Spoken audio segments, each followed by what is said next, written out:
High, good morning to all of you. আজকের class তোমাদের first সেমিস্টারের অনার্স এবং পাস CC1 এর জন্য। তো আমরা হরপ্পা সভ্যতার বিভিন্ন পাঠ পড়ছি। আজকে সেই পাঠের আরেকটা অঙ্গ, সেটা হচ্ছে কৃষিকাজ, বিশেষ করে অর্থনীতির সঙ্গে যুক্ত এই অংশটি। तो आज का जो क्लास होगा वो इकोनॉमिक हिस्ट्री के एक पार्ट है, वो हम लोग बोलते हैं कल्टीवेशंस। और ये इकोनॉमिक हिस्ट्री का एक बहुत बड़ा हिस्सा है, one of the most important part of any civilizations. কৃষিকাজ। তো কৃষিকাজ মানে আমরা দেখেছি যে হরপ্পা সভ্যতার যে নগর পরিকল্পনা, সিটাডেল এবং লোয়ার কমিউনিটি যে গঠন, যে টাউন প্ল্যান, সেই অনুযায়ী স্পষ্ট বুঝতে পারা যায় যে যে কৃষির অর্থনীতির বিকাশ না হলে হরপ্পা সভ্যতা কিন্তু এত উন্নতি হতে পারত না। কারণ হরপ্পা সভ্যতার ওপরের অংশগুলোতে যারা উঁচু টাউনগুলোতে বসবাস করছেন, এটা তো নিশ্চিত যে সেই অংশে কোনো कृषि उत्पादन होच्छे ना। ये तो पूरी तरह से क्लियर है हम लोगों के पास है कि एविडेंस भी है कि जो सिटाडेल के जो एरिया है वहाँ पर खेती बाड़ी नहीं हो रहा है। सो প্রত্নতত্ত্ববিদরা যে যে প্রমাণ পেয়েছেন তাতে করে এটা স্পষ্ট বোঝা যাচ্ছে যে ওই অঞ্চলটাতে আমি আমি বলেছিলাম, এবং প্রত্নতত্ত্ববিদদের তথ্য অনুযায়ী আমি বলেছিলাম যে ওখানে আমলারা থাকতেন, পুরোহিতরা থাকতেন, এবং যারা মানে কলকারখানার শ্রমিক যদি হন তারা থাকতেন, কারিগর থাকছেন। তো এরা কিন্তু কেউ কিন্তু খাদ্য উৎপাদনের সঙ্গে কিন্তু যুক্ত নন। এই খাদ্যের যোগানটা নিশ্চয়ই অন্য কোনো জায়গা থেকে হতো, কারণ খাদ্যের যোগানের অধিকাংশই যে এই শহরে বসবাস করতেন না, এটা কিন্তু প্রমাণিত। ये तो लगभग तय है कि ये जो जो प्रोडक्शन कर रहे हैं वो वहाँ के नहीं थे, आसपास इलाके से थे। তো হরপ্পা সভ্যতা এবং হরপ্পা এবং মহেঞ্জোদারো যে দুটো প্রত্নতত্ত্ব স্থল, এখানেতে মানে সিন্ধু সভ্যতার সময়কালে যে কৃষি ব্যবস্থা ছিল তার অভূতপূর্ব প্রমাণ কিন্তু আমরা পেয়েছি। কীরকম? सिंधु सिंधु रिवर के जो सिंधु जो बैंक है उसके जो आसपास खेती बाड़ी होता था, इसका प्रूफ हम लोगों को मिला है बहुत सारी जगह में। ऐसा कहा गया है कि प्रत्नतत्त्वविद जो हैं, वो आर्कियोलॉजिस्ट, वो लोग बोलते हैं कि सिंधु सभ्यता जो है वो वहाँ के 2 बार साल में 2 बार खेती बाड़ी होता था। एक जो हम लोगों का आज का टाइम है वहाँ पर उस वक्त भी ऐसा ही होता था बारिश के मौसम में, और एक होता था जो बारिश को पकड़ के, मतलब हम लोग अगर बांग्ला में बोले, ये बारिश मतलब नदी से पानी निकल के खेती बाड़ी करते थे। 2 बार होता था साल में। মানে আমাদের বর্ষাকালে যদি আমরা ভাদ্র আশ্বিন মাসে বলি একবার চাষ হতো, আর আরেকবার চাষ হতো ওই জল ধরে, মানে জলটাকে সংরক্ষণ করে ফাল্গুন এবং চৈত্র মাসে। তো ফলন এতে যে প্রোডাকশন যে খুব ভালো ছিল, এর সবথেকে বড় প্রমাণ কারণ হচ্ছে যে মাটি, উর্বর মাটি ছিল সিন্ধু সভ্যতার। আর যে সমস্ত এলাকাগুলোতে চাষবাস হতো কেমন করে, কারণ আমরা জানি, আমরা বারবার পড়ছি যে সিন্ধু নদীর বান হতো সিন্ধু এবং তার যে শাখা নদী উপনদীগুলোতে हर साल बाढ़ होता था। तो बाढ़ होने के कारण क्या होता था, वो जो मिट्टी है वो खेत में चला जाता था। और नदी का जो मिट्टी बहुत ही खास होता है, ওই পলি মাটি যেটা হয় সেটা অত্যন্ত চাষবাসের পক্ষে অত্যন্ত উপযোগী, যার জন্য প্রোডাকশন কিন্তু ভীষণ ভালো হতো। আগেকার দিনে প্রত্নতত্ত্ববিদরা প্রথম ভাবছিলেন যে হরপ্পা সভ্যতার মানুষেরা চাষবাস করতেন কি করে, নাগলের ব্যবহার কি ছিল, হতো না মনে হয়, নিড়ানির মতো একটা আঁচড়ানো টাইপের করে চাষবাস করতো, তো এসে ওই ইনস্ট্রুমেন্ট হতা হোগা। কারণ কিন্তু কিন্তু মানে আমাদের কাছে যে কৃষি ব্যবস্থার যে মানে প্রমাণ, হরপ্পা সভ্যতাতে যে সত্যি করেই নাগলের প্রয়োগ হয়েছে তা কালীবঙ্গানে আমরা প্রমাণ পেয়েছি। কালীবঙ্গান মানে ওখানে যে প্রত্নস্থল পাওয়া গিয়েছে, তাতে করে নাগল দেওয়ার পরে যে দাগ হয়, সে দাগটা সামান্তরাল এলাকা জুড়ে দেখা গিয়েছে, একবার এইদিকে একবার এইদিকে। অর্থাৎ वो जो खेती बाड़ी करने के उस ज़माने में जो जो इस्तेमाल किया जाता था, वो बलद से जो मतलब खेती बाड़ी होता था। अब जैसे ट्रैक्टर अगर लगा लोगे तो वो जो दाग आएगा ना, तो उसके हिसाब से एक जगह मिला है कलिबंगन राजस्थान में। तो इससे पता चलता है कि हड़प्पा जो एरिया है, सिविलाइजेशन है, वहाँ पर खेती बाड़ी होता था। सबसे बड़ी बात है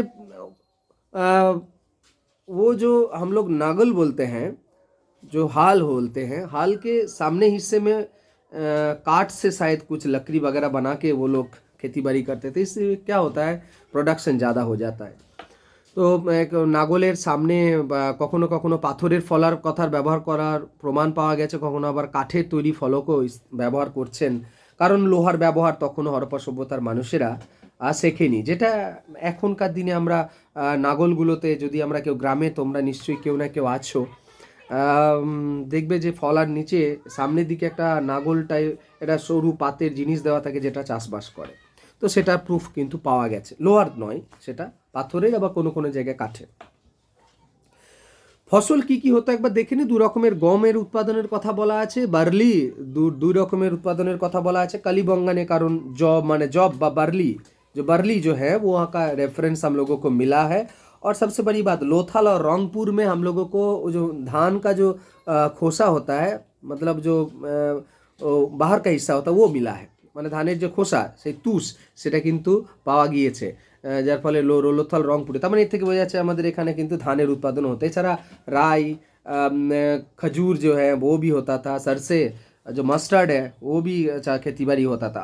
আর একটা জিনিস সেটা হচ্ছে যে মহেঞ্জোদারোতে ওখানে একটা কাপড়ের টুকরো পাওয়া গিয়েছে, মহেঞ্জোদারো প্রত্নস্থলেতে कपड़ा का एक टुकड़ा मिला है। उससे पता चलता है कि वहाँ पर कपड़ा जो कपड़े का जो मतलब कॉटन इंडस्ट्रीज और कॉटन का जो प्रोडक्शन होता था, इसका प्रूफ मिल चुका है। কার্পাসের যে প্রমাণ, সেটা কিন্তু আমরা মহেঞ্জোদারোর একটা টুকরো কাপড় থেকে পেয়েছি।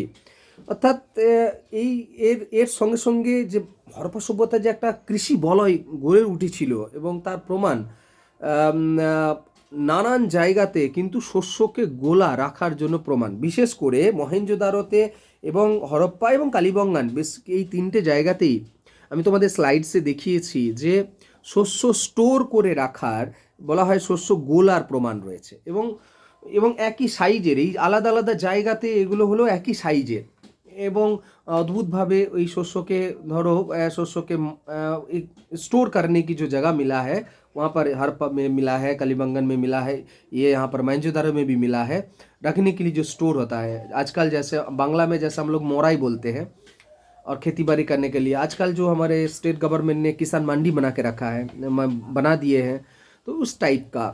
তো এবং ওর পাশেতেই পাটাতন আছে, শস্য ঝাড়া করা হতো, এবং ওখানে পাশেতেই শ্রমিকদের থাকার জায়গার প্রমাণ পাওয়া গিয়েছে। অর্থাৎ মানে শস্য যে গোলায় মজুত করে রাখা হতো তার প্রমাণ রয়েছে। এবং শুধু তাই নয়, আমি দিল্লি ন্যাশনাল মিউজিয়ামে গিয়ে দেখেছি বড় বড় স্টোর করে, বাড়িতে ধরো স্টোর করে রাখার জন্য, খাদ্যশস্য স্টোর করে যাতে রাখা হয়, সেরকম পাত্রেরও প্রমাণ পাওয়া গিয়েছে। उस तरह की पात्र भी हम लोगों को मिला है, तो दिल्ली नेशनल म्यूजियम में रखा हुआ है। तो आप जब अगर कभी दिल्ली जाते हो तो तुम लोग ज़रूर देख सकते हो। তো এই হরপ্পা সভ্যতার অদ্ভুতভাবে যে, মানে ধরো হরপ্পা এবং মহেঞ্জোদারোর মধ্যে প্রায় বলা হয়েছে ডিস্টেন্স প্রায় 640 কিলোমিটার, কিন্তু অদ্ভুতভাবে এই যে শস্য স্টোর রাখার জায়গাগুলো কিন্তু প্রায় এক। তাই একটা অনুমান করা হচ্ছে যে একটা কোনো একটা জায়গায় ইউনিফর্ম সিস্টেম, যেটাকে বলা একটা নির্দিষ্ট মাপ নিশ্চয়ই ছিল, নাহলে কিন্তু একই ধরনের শস্য রাখার জায়গা, একই রকমের স্টাইল শস্য ঝাড়াই করার জায়গা, এরকম ব্যাপারগুলো কিন্তু থাকতো না। অর্থাৎ इकोनॉमी का जो centralised economic systems, may be centralised structure we got from different parts of Harappan civilizations. So পশুপালন, আচ্ছা কৃষি ব্যবস্থাটা আমরা তো দেখলাম, এরপর দেখি কৃষির একটা বড় পার্ট কিন্তু আছে পশুপালন। হরপ্পা সভ্যতায় যে বিভিন্ন সিলস পাওয়া গিয়েছে, তাতে কিন্তু আমরা কিন্তু নানান ধরনের প্রাণীর চিত্র আমি গত ক্লাসে তোমাদের বলছিলাম পেয়েছি, এবং সেখানে দু ধরনের পশুদের, दो तरह की जो है एनिमल्स का फिगर हम लोगों को मिला है। एक जो है वो खाने का चीज़ जो है मांस हम लोग खाते हैं, माने হচ্ছে শুকর গরু এবং যেটাকে भेड़ा लैम्प हम लोग बोल सकते हैं, ये सब खाने के लिए भी होता था। और जो दूसरा है वो खेती बाड़ी करने के लिए भी इस्तेमाल होता था, और एक जगह से और एक जगह में माल लेके जाने के लिए भी इस्तेमाल होता था। वो है ऊँट होता था उस ज़माने में, बलद भी होता, ऊँट ऑक्स जिसको हम बोलते हैं, और गाधा माने जिसको ऐस बोलते हैं, उस तरीके का भी প্রমাণ পিকচার हम लोगों को मिला है। মানে বলদ গাধা গরু এগুলো মানে বাহন হিসেবেও অনেক সময় মানে বলদ গরুর মধ্যে বলদকেই এখানে চিহ্ন হিসেবে ব্যবহার করা হয়েছে। নানান সিলসে আমরা বলদের নানান ছবি আমরা কিন্তু পাবো, এবং এর সঙ্গে সঙ্গে শুধু তাই নয়, গৃহপালিত নানান পশুরও প্রমাণ আমরা পেয়েছি। जैसे कुत्ते का प्रमाण तो हम लोगों को पहले मिला था, কুকুরের প্রমাণ তো আমরা পেয়েছি, সিংহ, গন্ডার, হাতি, হরিণ, ওই যে শিবের মূর্তির যে আদি শিবের কথা বলা আছে তার চারপাশে আমরা এই মূর্তিগুলোকে দেখেছি, মানে ছোট ছোট ফিগার্সগুলোকে দেখেছি, মহিষের চিহ্ন দেখেছি। অর্থাৎ এবং কখনো কখনো যার মধ্যে সব থেকে বেশি যার পরিমাণটা পাওয়া গেছে বৃষ, ষাঁড়ের যে আমি কিছুক্ষণ আগে যেটা বললাম, वो सबसे फिगर जो है हड़प्पन जो सील्स में ज़्यादातर वो ऑक्स का हम्प वाला कूंज वाला जो एक फिगर है वो ज़्यादातर मिला है हम लोगों को। तो इससे पता चलता है कि उस ज़माने में भी डोमेस्टिकेशंस ऑफ एनिमल्स बहुत अच्छी तरह से होता था, लेकिन ये वन्य जीव को छोड़कर भी डोमेस्टिकेशन भी होता था। और घोड़े का इस्तेमाल ज़्यादा हड़प्पन सिविलाइजेशंस में लोगों को पता था कि नहीं था, वो ডিবেট है, কারণ ঘোড়ার ব্যবহার হরপ্পন মানুষেরা আদৌ করতে পারতেন কি পারতেন না এটা নিয়ে যথেষ্ট ডিবেট রয়েছে। তবে মহেঞ্জোদারোর কিছু এলাকা এবং আর একটা হচ্ছে পশ্চিম গুজরাটের সুতকাজেন্দর এলাকাতে কিন্তু মানে ঘোড়ার যে স্কল বোনস हम लोगों को मिला है। তো এর থেকে মনে হচ্ছে যে ওই সময়তে ঘোড়ার ব্যবহারও শুরু হয়েছিল। তবে সম্ভবত লোথালেতেও কিছু জায়গাতে কিছু সিলসে এই ঘোড়ার চিহ্ন কিন্তু পাওয়া গিয়েছে। তবে অশ্বের একটা মূর্তি পাওয়া গিয়েছে লোথালেতে, ছোট, তো সেটা মনে হচ্ছে যে ঘোড়ার মূর্তি। এবং এই 2000 আর যে খ্রিস্টপূর্বাব্দে যে মানে ঘোড়ার প্রচলন ভারতবর্ষে হয়ে গিয়েছিল এটা তার সবথেকে বড় প্রমাণ। তবে হরপ্পানবাসীরা সেভাবে হয়তো ঘোড়াকে ব্যবহার করেননি। অর্থনীতির একটা পার্ট আছে, সেটা হচ্ছে যে কৃষি শিল্প, কৃষি এবং পশুপালনের সঙ্গে সঙ্গে শিল্প। কারণ যে হারে আমরা হরপ্পা সভ্যতার টাউন প্ল্যানকে দেখেছি, তাতে করে টাউন প্ল্যানেতে একটা বড় অংশ কিন্তু শিল্পের সঙ্গে যুক্ত। কারণ শিল্প ছাড়া কিন্তু কোনো অবস্থাতেই একটা সিটির এইরকমভাবে ডেভেলপমেন্ট কিন্তু সম্ভব নয়। তো যার জন্য হরপ্পা সভ্যতাতেও কিন্তু নানান ধরনের দু ধরনের শিল্পের জিনিসপত্রের কথা বলা হচ্ছে।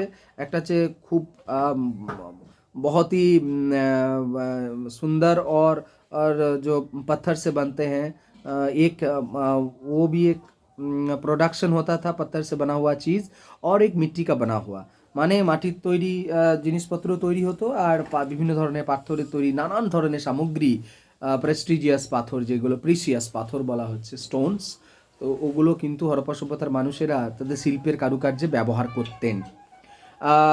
তার মধ্যে সবথেকে বড় হচ্ছে জেড, নাম দেওয়া জেড, কার্নিলেনিয়ান্স, তারপরে আছে লাপিস লাজুলি, তারপরে আছে অ্যাগেট, এর মতো দামি দামি পাথর রয়েছে। এবং ওরা কী করতে পাথরগুলো দিয়ে इन सब पत्थर से छोटा छोटा जो बीड्स है वो करते थे, उसका छेद अच्छी तरह से किया जाता था, उसका ड्रेस ऑर्नामेंट्स के हिसाब से इस्तेमाल किया जाता था।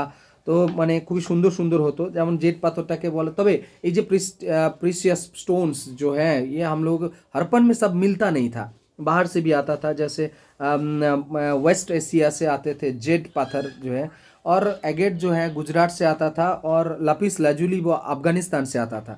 মানে ওই পশ্চিম এশিয়া থেকে ওটা আসতো, যেটা বলা হচ্ছে